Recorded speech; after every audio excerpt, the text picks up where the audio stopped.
In today's video, I am going to teach you how to create dynamic pages on Wix 2025. To begin, log into your Wix Visual Editor workspace.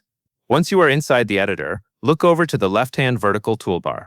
This is where Wix keeps many of the core site management tools. Scroll down that sidebar until you find the CMS icon, then click it.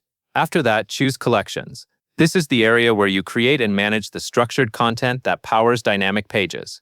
When the Collections panel opens, click the blue Create Collection button. Wix will ask you to name your collection. Enter a clear and descriptive name that matches the type of content you plan to store. For example, this could represent products, team members, blog-style entries, or any other repeating content type you want to organize.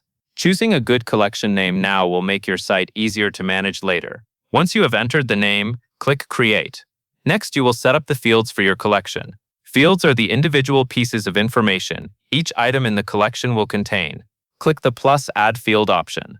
Wix will then let you choose the kind of data you want that field to hold. Depending on your content, you might choose text for titles or short descriptions, image for visuals, or rich text if you need more detailed formatted content.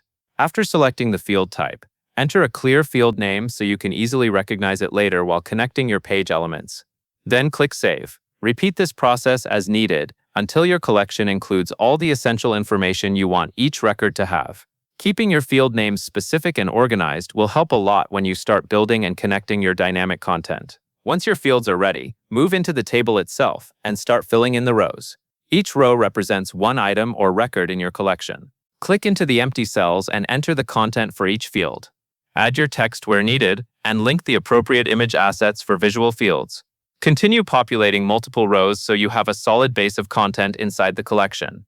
As you do this, try to keep your entries consistent. Clean, complete data makes dynamic pages look much more polished and professional once everything is connected. That covers everything you need to know.